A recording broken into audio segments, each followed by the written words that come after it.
Hey boardies, welcome to AmassGames. My name is Simon, and today I had a setup, play and review the game MY Kritters by Simplicatus Games. Okay, so this is a deck building game. You may have seen my unboxing, teaser, trailer, preview, or video already. This is a game whereby you're looking to get the most points by playing through your best hand of cards to purchase the best things that are possible out there.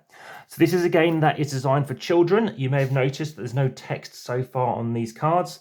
And the key premise of this game is, yes, you're trying to colour critters. Now, I've deliberately tried to unsleeve some cards just to make it clearer, because some people have commented when they've seen some of my sleeving in the past that sometimes the coloration doesn't kick in that well. However, yes, do check out my sleeving playlists. But as you can see, I've got a card here. This is a certain deck of cards to do the critters. So you can have 6 different cards here, and that makes up your initial hand.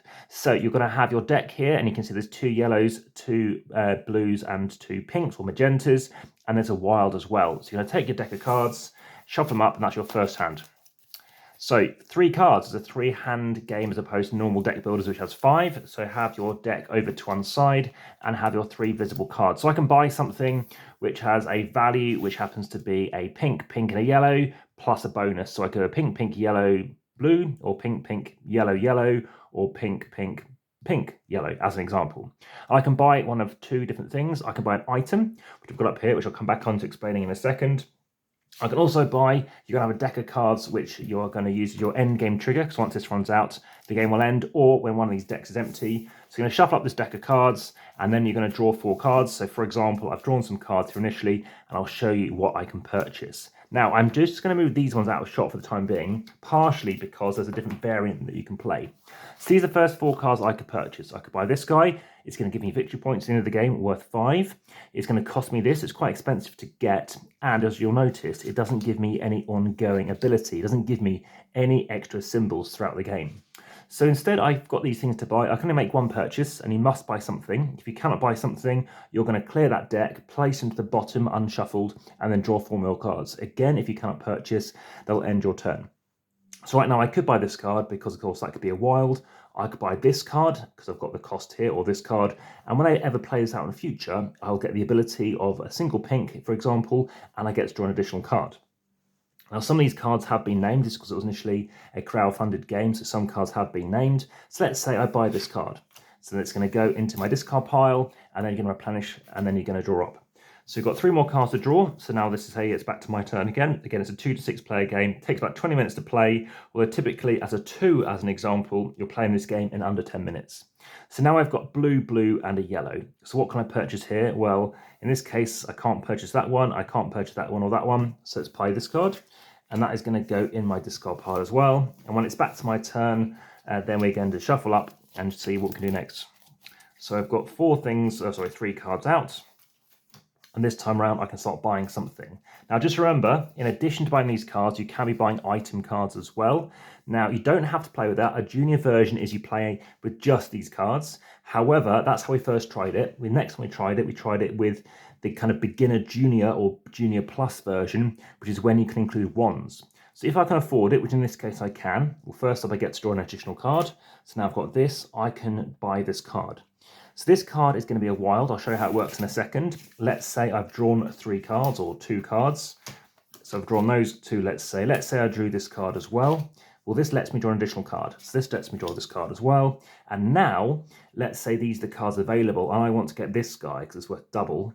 Then I might choose to say, well, I can assign this to any card I want. So I'm going to assign it to blue. So I'm going to assign it to any blues. All the blues are now going to be yellow. So now I've got 3 yellows. So now I can buy this card. And remember, that of course does give you a bonus card, but it can make everything one other colour. So at most, you can use 2 of these to make all pinks blue and all, let's say, yellows blue as well, because maybe that's suitable to come out. So you're going to keep on going until this deck runs out. Now you can play again when this deck runs out. However, in addition to that, that's just the junior version of the game. You can also play with paintbrushes, and you can choose to play with, I guess, I want to call them easels, what they call, just paint palettes. So in this case, what you can choose to do is play with these additional options. And what these allow you to do, palettes, allows you to ultimately, a bit like the game King Domino, assign these to a card. So you can buy these for their costs. You only bring out a certain amount of cards equal to the number of players.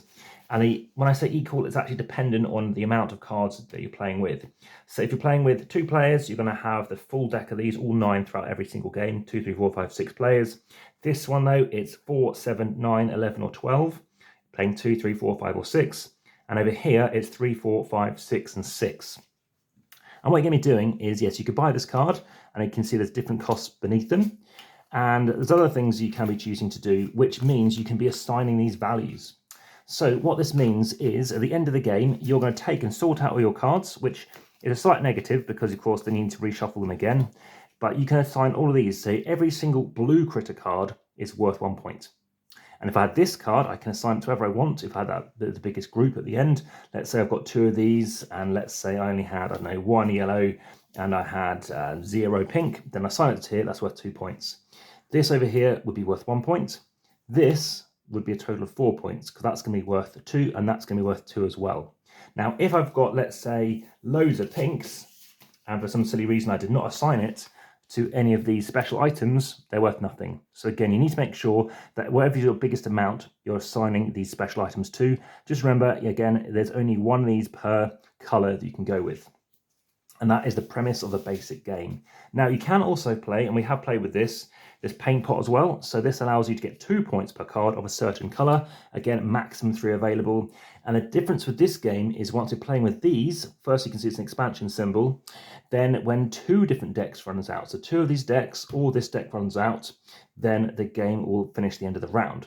So that is how the game is going to work. If you want to keep a track on who is starting player, then you can use this card as well, which so far we haven't bothered with, but that is something you can choose to do. There are player aids as well, which we haven't needed to bother with, but you can kind of see how various scoring can work and the amount of cards that you're going to need, which is very helpful. That's everything I just told you about a second ago. And you can also play with additional cards, such as these guys, which so far we haven't played with yet. As you can see, worth more points, and again, you can see more combinations coming out. So what do I think of the game? Well, there's no deck thinning going on, so that's the only kind of negative, and the fact that when you're playing the proper game, when you're assigning these cards, you need to give these cards a really good shuffle, because otherwise, again, they're going to clump. Aside from that, it's a very nice clean game. It is a text-free deck builder, which I'm a huge fan of. Again, there are 6 different characters you can choose to play as well. That gives you some nice variety, and yes, it's, the artwork is fine too. Again, the sleeves fit well. These are standard 63 by 88 mil cards. Scoring is straightforward. Again, I've only ever seen people choose to end these piles because there's only 3 of these, for example, which will mean that if you're playing as a 2-player, then if you grabbed all 3, you're assigning it to one of each colour. So it's nicely worked out. It doesn't take too long, as I said, about 10-12 minutes or something, especially at a lower player count. I think it is better with these expansions chucked in, and I also think it is better if you choose to play with a slightly higher player count. But again, there's not much else you're doing on your turn. On your turn, you will be revealing all your cards, and again, it won't be impacting anybody else. But unlike other deck builders, in particular, I tend to have all my cards visible, but you might not want to do that because you might be able to buy a card and they maybe cannot.